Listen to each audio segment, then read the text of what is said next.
Hello tout le monde, on se retrouve aujourd'hui pour une nouvelle vidéo et j'ai décidé de vous parler un petit peu des demi-pensions. Alors ça inclut le quart de pension et le tiers de pension bien évidemment, mais voilà, vous expliquer un petit peu quand on est propriétaire, à quoi on s'engage quand on décide de partager son cheval, que ce soit par temps ou par coût. Et voilà, je vais vous parler de tout ça tout de suite, c'est parti. Alors tout d'abord, il faut savoir qu'il y a vraiment trois formules dans le partage de cheval. Donc la première, c'est le tiers de pension. Donc en général, c'est une monte par semaine. Ensuite, vous allez trouver le quart de pension qui est là aussi en général 2 fois par semaine. Puis la demi-pension, donc c'est moitié de pension. Donc on va dire que c'est 3 jours par semaine si on inclut un jour de repos pour son cheval. Alors dans toutes ces formules, il faut savoir que vous avez forcément des avantages et des inconvénients. Alors pourquoi mettre son cheval en demi-pension, quart de pension ou tiers de pension?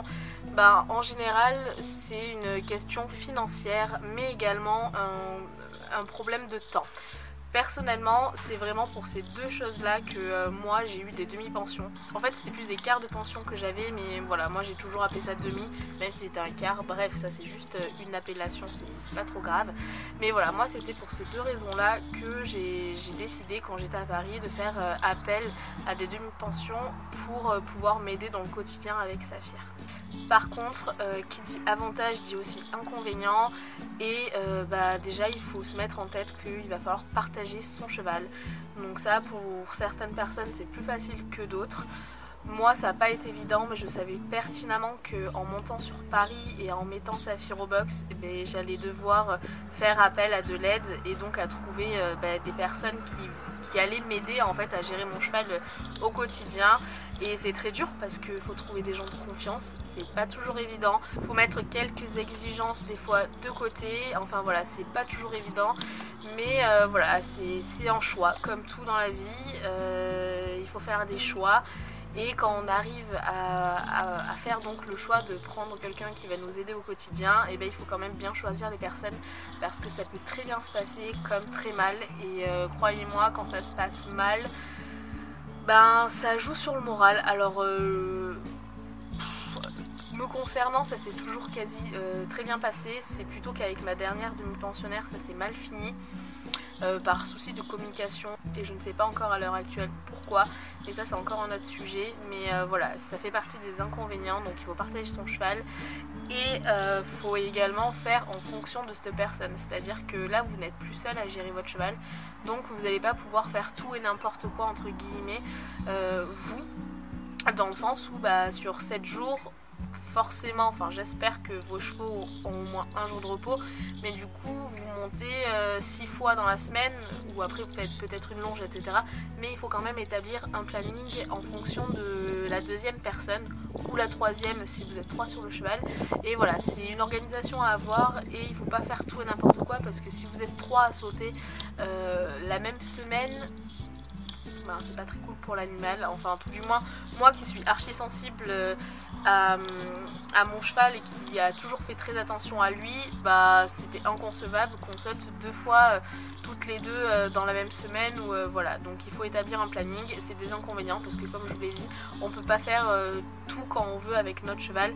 Pareil, si imaginons votre DP a le dimanche en jour pour elle, va falloir réfléchir, si vous faites du concours, comment ça va se passer quand vous aurez une épreuve le dimanche, est-ce qu'elle va pouvoir rattraper, enfin voilà, il y a plein de petites choses à penser et c'est pas toujours évident à planifier. Également, une autre partie à préciser, c'est que en général, quand vous faites appel à une DP, je vais dire une DP, mais comme je vous ai dit, ça englobe toutes les sortes d'appellations possibles. En général, il va falloir quand même partager votre matériel, tout du moins la selle, parce que, à mon sens, je préfère partager ma selle et savoir qu'elle est bien adaptée au cheval que de laisser la personne monter avec sa selle et que ça fasse mal à l'animal. C'est pas le but.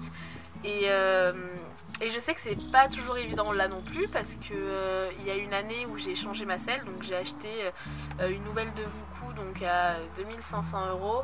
Et croyez-moi que me dire qu'il fallait que je la partage avec ma DP, bah, c'était pas évident parce qu'on sait comment nous on prend soin de nos affaires, mais quand on n'est pas là, on sait jamais comment c'est traité entre guillemets. Bon, je lui faisais confiance, je lui avais bien dit tu fais attention, etc.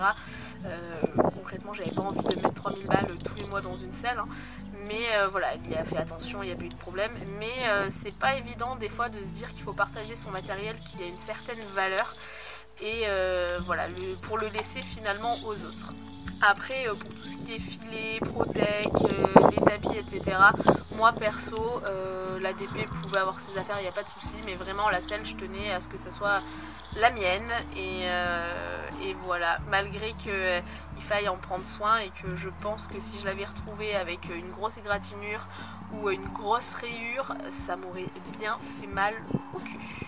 Les choses qui sont également bien à penser quand on a une demi-pension, c'est donc établir un planning, comme je vous l'ai dit, que les choses soient claires en fait. Par exemple, soit elle a le droit de sauter, soit elle n'a pas le droit de sauter, est-ce qu'elle a le droit de partir au concours, est-ce qu'elle a le droit de longer, est-ce qu'elle a le droit de monter à cru, enfin c'est vraiment plein de choses à mettre au point au début de la DP et pas s'en rendre compte une fois que la personne a fait entre guillemets l'erreur de faire ce que vous ne vouliez pas qu'elle fasse. C'est pourquoi moi je vous conseille de faire un contrat où tout est stipulé dessus. Moi en tout j'ai eu 5 DP, elles l'ont toutes gardé un certain nombre de temps, voilà, en général c'était au moins une année, il y en a 2 qui l'ont gardé 2 ans, enfin voilà, mais il faut faire un contrat où tout est stipulé dessus. Alors au final ça vous couvre rien, parce que comme je vous ai dit, hein, moi avec ma dernière DP ça s'est pas bien passé, elle a arrêté du jour au lendemain sans me prévenir. Je m'en suis rendu compte quand je l'ai appelé, pas de nouvelles, pas de nouvelles, pas de nouvelles. J'ai su que le cheval n'avait pas été sorti, pas de nouvelles, pas de nouvelles, pas de nouvelles. Et voilà, alors que dans mes clauses de contrat, c'était bien noté qu'il fallait un mois de préavis et que moi je prônais la communication, hein, parce que sans communication ça se passe toujours mal. J'avais jamais eu de problème avec mes anciennes demi-pensionnaires et elle, malheureusement, ça s'est mal fini, malgré qu'elle gardait le cheval 2 ans et que j'ai pas grand chose à lui reprocher quand elle s'en occupait. Mais voilà, ça vous couvre pas grand chose non plus, mais voilà, ça peut toujours faire peur de se dire qu'on a un contrat et que si vraiment il se passe quelque chose, c'est plus dans le terme où si le cheval se blesse à cause de la personne, il y a des écrits et donc là par contre vous pouvez faire jouer l'assurance ou quoi que ce soit, alors que s'il n'y a pas de contrat, la personne elle peut faire ce qu'elle veut.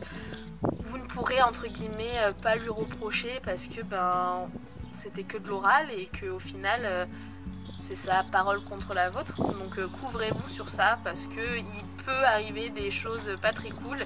J'en ai pas eu à faire personnellement, mais voilà, j'ai des connaissances avec qui les DP se sont pas bien passées parce qu'elles ont eu des petites surprises et que croyez-moi, quand vous confiez votre cheval à quelqu'un, vous n'avez pas envie d'avoir des surprises, hein. On va terminer par parler des prix. Alors là ça varie mais du tout au tout, parce qu'il va falloir prendre en compte le prix de la pension, savoir justement si c'est un quart de pension, un tiers de pension, une demi-pension, un peu plus, enfin voilà, le nombre de jours auxquels vous allez y aller, etc. Faut également voir si les propriétaires rajoutent, des fois on fait participer aux ferrures, etc. Donc ça c'est un plus. Je sais que moi mes demi-pensionnaires, je leur faisais un tarif fixe et ça ne bougeait pas au final. Et voilà, je ne faisais pas inclure que ce soit l'ostéo, la ferrure, etc. Parce que à mon sens, là je parle que pour moi, hein, donc ne venez pas me dire que vous n'êtes pas d'accord, etc. C'est mon avis perso, mais tout ce qui est ferrure, ostéo, vétérinaire, c'est quand même la charge du propriétaire et je trouve pas ça très cool de faire régler les demi-pensions. Parce qu'au final, je ne peux pas trop vous expliquer pourquoi, mais en étant propriétaire, on a forcément des charges, on sait. Et voilà, je trouve pas que l'excuse de dire t'es demi-pensionnaire, tu participes aux frais des ferrures ou des pieds ou des vermifuges, parce que des fois c'est le cas, des vaccins, etc. Ce sont un bon motif. Et là, je trouve que c'est juste encaisser de l'argent en plus, voilà. Après, comme je vous le dis, c'est mon avis perso, libre à chacun de penser ce qu'il veut et de mettre ce qu'ils veulent dans leur demi-pension, mais voilà, c'est ce que moi je pense. Alors, comment on trouve une demi-pension ? Il y a plusieurs choses à faire. soit vous êtes dans un centre équestre et dans ce cas-là il y a quand même pas mal de passages dans votre club. Donc vous pouvez y mettre une annonce en mettant en général la photo du cheval et ce que vous recherchez avec le tarif. Et donc les gens vous contacteront via cette annonce. Mais maintenant, grâce à ce magnifique outil qui est Internet, vous pouvez en mettre en ligne. Et c'est ce que j'ai fait personnellement à chaque fois que je cherchais une DP. Et là, vous pouvez bombarder partout. C'est-à-dire qu'il y a plein de sites auxquels vous pouvez mettre vos annonces et mettre publiquement que vous recherchez une demi-pensionnaire, ou inversement et que vous êtes une personne et que vous cherchez un cheval à prendre en demi-pension.